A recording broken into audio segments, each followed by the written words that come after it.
Hey everyone, welcome back to your YouTube channel for creative studies. आज हम लोग जानेंगे आधुनिक इतिहास का मराठा राज्य के बारे में। मराठा राज्य कब आया, मतलब इसकी स्थापना कब हुई, कौन किया, क्यों किया, कैसे किया, इसके बारे में संपूर्ण जानकारी प्राप्त करेंगे इससे। ये क्लास मतलब मराठा राज्य के बारे में मैं भी 2 से 3 क्लास में ला पाऊँ, जिससे कि पूरे कॉन्सेप्ट क्लियर के साथ आपके सामने पेश करूँगा। क्लियर। ये और मराठा राज्य जो है वो 2 काल में विभक्त है, एक मध्यकाल में और एक आधुनिक काल में। ऐसा क्यों? क्योंकि मध्यकाल में इसकी स्थापना हुई और आधुनिक काल तक इसकी स्थापना मतलब चलते रही, इसलिए ये दोनों काल में विभक्त है। इसलिए आज ये मध्यकाल के अंतर्गत आती है और इसमें जो है आपको सॉरी गाइस, इसमें आधुनिक काल के अंतर्गत आती है और इसके बारे में हम लोग मध्यकाल से ही जानेंगे। कब से आई, क्यों आई, कैसे आई, किसने लाया, इसके बारे में जानेंगे। जैसे कि यहाँ मेंशन है मध्यकाल के बारे में। मध्यकाल का कार्यकाल जो है 1674 से 1713 काल माना जाता है, रियल में है। उसके बाद आधुनिक है 1713 से 1818। मध्यकाल के समय में जो है वहाँ के शासक छत्रपति हुआ करते थे। उसके बाद आधुनिक काल में पेशवाओं का युग हुआ करता था। ये मराठा राज्य का है। उसके बाद अब हम जानेंगे मध्यकाल के बारे में, और उसके बारे में मराठा राज्य की थोड़ा भौगोलिक दशा के बारे में जानेंगे। जैसा कि मैप के माध्यम से हम समझाने का प्रयास किए हैं। इसमें आप देखिए, ये हुआ पश्चिमी तट, ये हो गया पश्चिमी घाट, ये उसी तरह पूर्वी तट, पूर्वी घाट। क्लियर। जैसे यहाँ पे अब है बीजापुर, गोलकुंडा। उसके बाद ये बीजापुर जहाँ पे है वहीं पर मतलब ये गोवा से ऊपर में जो है ये बीजापुर हुआ करते थे। ठीक, क्लियर। और पहले की वीडियो में कुछ दिन पहले मैंने मैसूर राज्य के बारे में मैंने क्लासेस पोस्ट करी है। उसमें जिन्होंने भी क्लास किया है उनको अच्छे से कॉन्सेप्ट क्लियर हुआ होगा। ये बीजापुर, गोलकुंडा थोड़ा सा मैं बता देता हूँ। ये बीजापुर, गोलकुंडा, अहमदनगर, बरार, बीदर, ये जो है मैसूर राज्य से पहले के राज्य, मतलब मैसूर राज्य से थे उससे पहले के जो बंटवारा हुआ था बहमनी साम्राज्य, वो बहमनी साम्राज्य के बंटवारा हुआ राज्य है। ठीक है।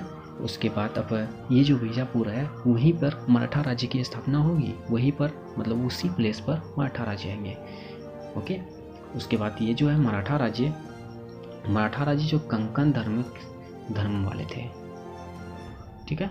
मराठा राज्य जो कंकन धर्म के थे और कंकन भाषा बोलते थे और जो मराठा भाषा बोलते थे उसके राष्ट्रीय भाषा थे। और मराठाओं के जो है वो मराठा जो सबसे ज़्यादा विश्वास सैन्य क्षेत्र के लिए करते थे, मतलब सेनाओं पर उन्होंने विश्वास ज़्यादा जताया। क्लियर। ये हुआ हमारी भौगोलिक दशा के बारे में। अब हम लोग जानेंगे आगे कैसे क्या हुआ, कौन लाया, कब लाया, क्यों लाया, यानी कि स्थापना की मराठा की। मराठा राज्य की जो है स्थापना जो है शिवाजी किया था। अब शिवाजी के बारे में हम लोग जानेंगे कि शिवाजी आखिर कौन थे, उसका जन्म कब हुआ, क्या था, उसके बारे में देखिए।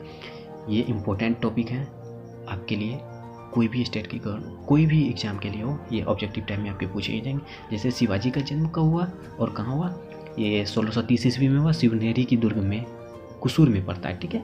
उसके बाद इसकी मृत्यु 1680 ईस्वी में हुई और इनका पिता साजी भोंसले नामक थे, मतलब मेरे पिताजी का नाम साजी भोंसले, जो एक जागीरदार हुआ करते थे और वो उनके पास पूना की जागीर थी।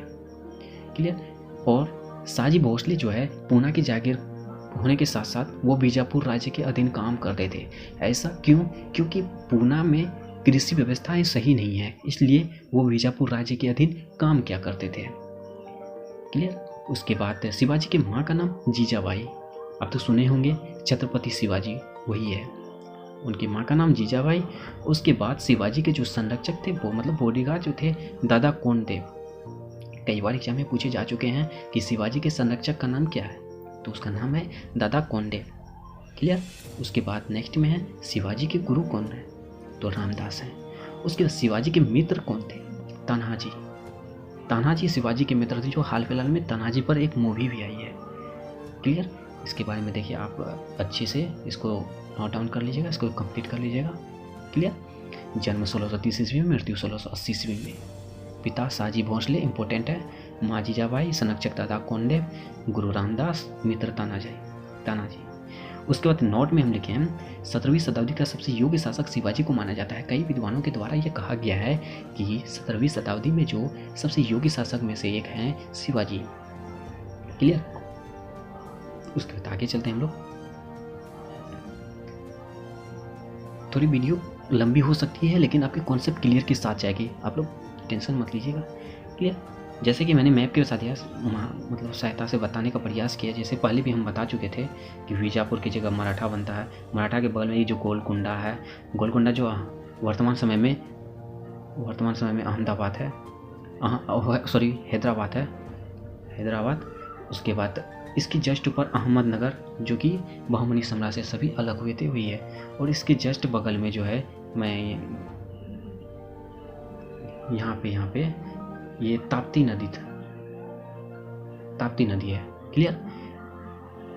और यहाँ पे है मुगल साम्राज्य जो दिल्ली में थे। देखिए थोड़ा सा मैं लॉन्ग अच्छा से दिखा देता हूँ। ये तीनों थे। ओके। उसके बाद साइड में जो यहाँ पे देखते हैं हम लोग त्रिरत्न जो त्रियुद्ध हुआ था इन तीनों के बीच में, मराठा, मुगल, बीजापुर और गोलकुंडा। ये ऐसा हुआ करते थे कि मुगल मराठा एक दूसरे से, और मराठा भर से बीजापुर, बीजापुर से मराठा, और मुगल भर से बीजापुर, बीजापुर से मराठा हुआ करते थे।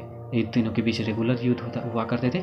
उसके बाद इन तीनों का जो है धार्मिक मतलब युद्ध होने का, आपस में धार्मिक युद्ध नहीं था। और एक बात जान लीजिए, तब तक मराठा जो है अस्तित्व में नहीं आया था। अस्तित्व में आने के लिए अभी और आगे कॉन्सेप्ट है, फुली डिटेल्स के साथ बताएंगे। ये तत्काल मैंने बेसिक बता रहा हूँ। क्लियर। और इसके जो है आपस में लड़ने का ये मुख्य राजनीतिक कारण थे, कहीं ना कहीं राजनीतिक कारण थे। और इस युद्ध में जो है मुगलों का पतन तो नहीं, मतलब औरंगजेब, उस समय के शासक औरंगजेब हुआ करते थे। औरंगजेब थोड़ा उनका हार होती है मराठों से, मतलब शिवाजी के द्वारा। और बीजापुर का भी वहाँ थोड़ा लो मतलब अस्तित्व में मतलब बिगड़ती हुई डगमगाती हुई। तो उस समय मराठा राज्य की उदय होता है, लेकिन स्थापना नहीं होती है, सिर्फ नाम रखा जाता है शिवाजी के द्वारा कि मराठा आ गया है अस्तित्व में।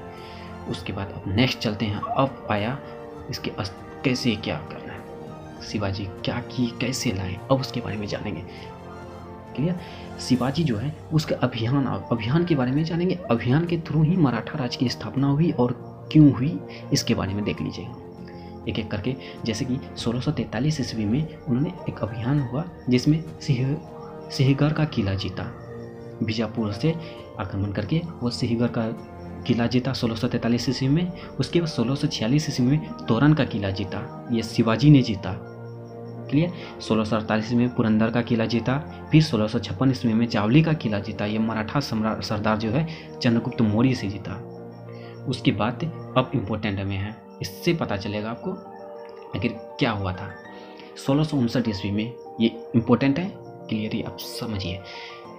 1659 ईस्वी में शिवाजी वर्सेस बीजापुर, इन दोनों के बीच मतलब मराठा के बीच और शिवाजी के बीच युद्ध होता है। पहले हम लोग जानेंगे बीजापुर के बारे में। क्लियर। बीजापुर देखिए, बीजापुर का उस समय जो शासक थे यूसुफ आदिल शाह थे। यूसुफ आदिल शाह वो आदिल शाही वंश के मतलब शासक थे। क्लियर। और उनके जो एक सबसे तेज तरार सबसे हट्टा कट्टा सेनापति था जिनका नाम अफजल खां था। बहुत तेज तरार का था, लंबा भी था। और आदिल शाह जो है वो आदिल शाही वंश जो है सेनापति अफजल खां को एक आदेश देता है कि या तो आप शिवाजी को पराजित करो या तो कैदी बना के लाओ, क्योंकि बीजापुर जो है शिवाजी से बहुत तंग आ चुका था। यूसुफ आदिल शाह बहुत तंग आ चुके थे शिवाजी पे, क्योंकि युद्ध होता था शिवाजी जीत जाते थे। सारे हमारे जैसे ऊपर में ना किला, इतने किले जीत गए। तो इससे यूसुफ आदिल शाह ने एक राजनीति अपनाई। अफजल को एक आदेश दिया कि अब जाओ कैदी बनाओ या तो उसको पराजित करो। उसके बाद अब हम लोग जानते हैं शिवाजी के बारे में। शिवाजी जो है उस समय मतलब 1659 के समय में वो प्रतापगढ़ किले के पास थे। और शिवाजी का एक खासियत थी, जब भी कहीं जाते थे वो 1 से 2 दिन के अंदर लौटते नहीं थे। कहीं जब भी जाते थे वो अपनी सेना के साथ कुछ दिन मतलब अच्छे दिन बिताते थे एक जगह, उसके बाद कहीं जाते थे। इस तरह से अफजल खां को तो वो उन्होंने आदेश दे दिया कि उनको मृत्यु या तो पराजित करो या तो कैदी बना के लाओ। अफजल खां वेट करते रहे कि आएगा शिवाजी और हमारे बीच युद्ध होगा जिससे कि मैं पराजित कर सकूं या कैदी बना सकूं। अफजल खां इसका वेट करते करते अफजल खां का नहीं रहा गया, तो अफजल खां ने शिवाजी के पास जो है एक दूत भेजता है, एक संदेश भेजता है शिवाजी के पास कि जो दूत का नाम है कृष्णराव भास्कर, मतलब जो शिवाजी के पास से दूध भेजा जाता है अफजल खां के द्वारा, उनका नाम है कृष्णराव भास्कर। इम्पोर्टेंट है, आपको पूछा जा सकता है। इसका दूध का नाम कृष्णराव भास्कर था। उसके बाद जब कृष्णराव भास्कर शिवाजी के पास जाते हैं तो शिवाजी भी उससे बात करते हैं। उसके बाद वो भी कुछ मतलब सौदा करते हैं कि ये होनी चाहिए। उसके बाद जैसे कि बात करेंगे हम, लेकिन धोखाधड़ी नहीं होनी चाहिए। ये शिवाजी का कथन था कि बात हम करने के लिए तैयार हैं। वो जो दूध जो भेजा था बीजापुर के द्वारा जो है कृष्णराव भास्कर को, उनके द्वारा शिवाजी जो ने कथन दिया कि बात करेंगे लेकिन कोई धोखाधड़ी नहीं होनी चाहिए। उसके बाद जो है अफजल खां जो है शिवाजी को ये कहा धोखा का पता नहीं, मतलब कहीं ना कहीं अफजल खां उसे हिंस दे दिया कि कुछ भी हो सकता है, या तो युद्ध हो सकता है, आक्रमण हो सकता है, कुछ भी हो सकता है, हम बोल नहीं सकते कि धोखाधड़ी नहीं होगी। वो हिंस दे दिया। उसके बाद शिवाजी भी मतलब चौकन्ना हो गए। इसलिए शिवाजी ने 2 बात रखी। पहला, कहाँ बात करेंगे वो हम बताएंगे। उसके बाद सुरक्षा की पूरी गारंटी होनी चाहिए। ये दोनों बात अफजल खां के सामने प्रस्तुत किया शिवाजी। उसके बाद तो फिर दोनों के बीच दोनों एक दूसरे के साथ जैसे शिवाजी ने बोला उनके अनुसार उनकी जगहों पर बात हुई। शिवाजी बहुत दिमाग के भी बहुत तेज, एक योग्य शासक होने के नाते मतलब वो सब कड़ी सुरक्षा के साथ गए। वो समझ गए कि अफजल खां की कोई गारंटी नहीं कब क्या कर देंगे, इसलिए उन्होंने पूरे बॉडी पर अपना मतलब सुरक्षा कवच पहन लिए थे। पूरे बॉडी पर, पेट, हाथ, पीठ, सिर, सब जगह। उसमें से लोहे का एक पगड़ी पहन लिया था सिर पर, ताकि सिर पर मारे तो हमें कुछ ना हो। वो लोहे का पगड़ी था। उनका नाम जो है जिनटॉप हुआ करता था, उसे जिनटॉप कहते हैं। इंपॉर्टेंट है, कभी भी पूछा जा सकता है कि शिवाजी जो लोहे की पगड़ी पहने थे उनका नाम क्या है, तो जिनटॉप है। उसके बाद जो है उन्होंने उंगली पर वाइनक नामक जो है हथियार पहन लिया था। वाइनक होता है क्या है, जैसे आप मूवी सब में देखे होंगे, लोहा का जो है ना छेद टाइप का होता है, उसके बाद उंगली घुसा के फाइट करता है, जिसमें नुकीला टाइप का बना होता है, वो पहन लिए थे। और ऐसा पहन लिए थे ताकि अफजल खां को वो अंगूठी दिखे, लेकिन मतलब उल्टा करके पहन लिए थे। और अंदर टाइप से उसका अंदर में ही मतलब हाथों के अंदर में उन पर नुकीला टाइप का था। और अफजल खां वो उसको देख नहीं पाया और उसको समझ भी नहीं पाया कि ये सुरक्षा कवच के साथ मतलब आया हुआ है। तो इस तरह से अफजल खां और शिवाजी एक दूसरे के साथ मिलते हैं। उसके बाद दोनों गले मिलते हैं। अफजल खां राजनीति करने के साथ वो गले मिलते हैं एक दूसरे के साथ। और अफजल खां हुए सेनापति, बहुत हत्थे कट्टे, 6 फीट का। उसके बाद शिवाजी थोड़ा नटा कटके थे। तो दोनों गले मिलने के साथ साथ अफजल खां ने ऐसा राजनीति किया कि उसके गले को, गर्दन को मचोड़ा। उसके बाद उसके पीठ पे मतलब आक्रमण किया।